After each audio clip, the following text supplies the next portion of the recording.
Please subscribe.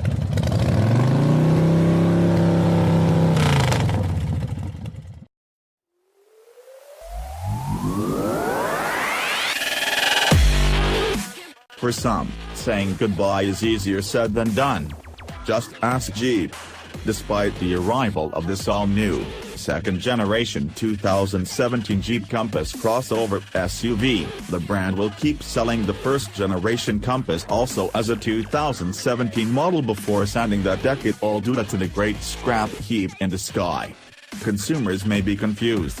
We, however, are happy to bid adieu to the lackluster first-generation Compass, as well as its boxier twin, the Jeep Patriot.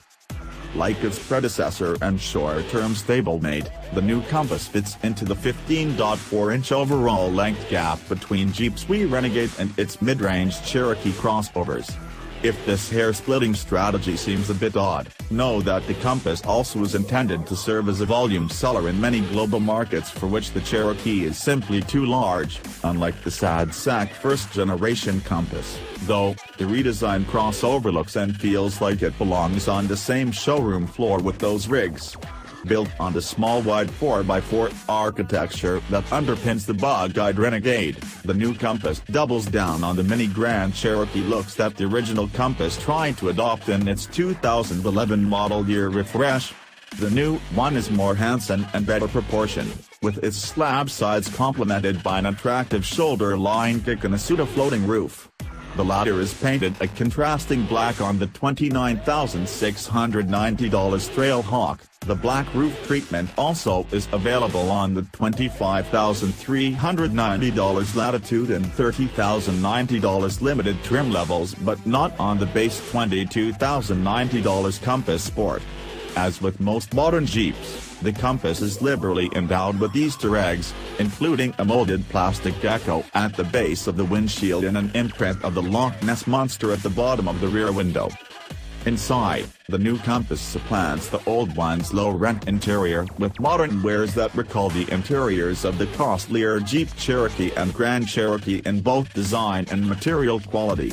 Brittle-feeling control stalks and door panel switchgear, though, are shared with the cheaper Renegade. Replacing the old Compass's dated multimedia systems are a trio of Uconnect touchscreen units that measure 5.0, 7.0, and 8.4 inches, the largest also available with navigation. As with the Uconnect systems found in other Fiat Chrysler products, the 8.4-inch unit we played with was quick to respond to touch inputs and easy to use. A handful of hard buttons located near the back controls ensures that even the least tech-savvy operators can complete basic multimedia commands. Bigfoot. At 173.0 inches long, the new 2017 Compass overshadows the Renegade by 6.4 inches.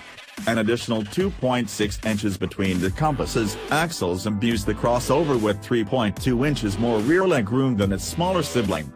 More impressive is the 27 cubic feet of cargo volume behind the 60/40 split folding rear bench seat, which bests the larger Cherokee by 2 cubes. The enlarged footprint also bestows the crossover with a more refined ride quality that doesn't embarrass the little Jeep dynamically when you give it the whip. Over pockmarked and twisting back roads near Hollister, California, the Compass felt secure and composed thanks to its relatively limited body roll and appropriately weighted, if aloof, steering. Brake dive was minimal, although the brake pedal proved touchy. All Compasses use FCA's 2.4-liter inline four producing 180 horsepower and 175 pounds-to-foot of torque, an engine that's also available in the Renegade. A 6-speed manual gearbox is standard on the Sport and the all-wheel drive Latitude. 2 automatic transmissions are offered, a 6-speed for front-wheel drive models and a 9-speed with all-wheel drive. Both the off-road-ready Trailhawk and top-of-the-line limited trim levels have the all-wheel drive/9-speed automatic drivetrain as standard, and that is the combination we sampled. Although the engine's weak top end and the transmission's hesitancy to downshift meant the Compass labored to pass traffic at highway speeds, the powertrain was a fine companion at slower paces. Relatively short lower gears in the 9-speed helped the Compass feel eager off the line. Still, don't bank on it being particularly speedy. Consider that the quickest Jeep Renegade we've tested with this engine yielded a 0 to 60 mph time of 8.8 seconds, while a heavier, off-road oriented Renegade Trailhawk needed 9.2. Rock with me. With 8.5 inches of ground clearance, 0.3 inch more than other all-wheel drive Compass models, the Trailhawk has an impressive 30.3-degree approach angle, 24.4-degree breakover angle, and a 33.6-degree departure angle, improvements over the standard configuration by 13.5, 1.5, and 1.9 degrees.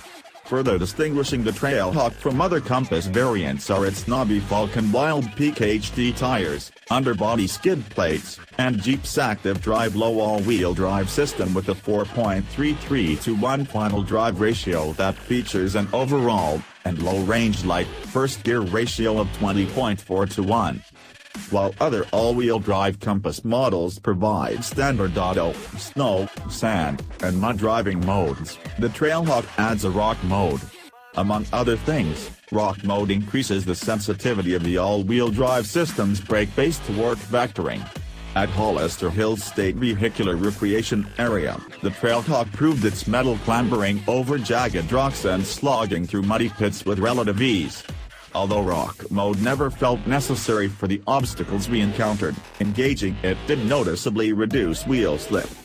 If the Jeep Renegade is just a hair too small and the Cherokee a smidge too big, then the new Compass is sized just right.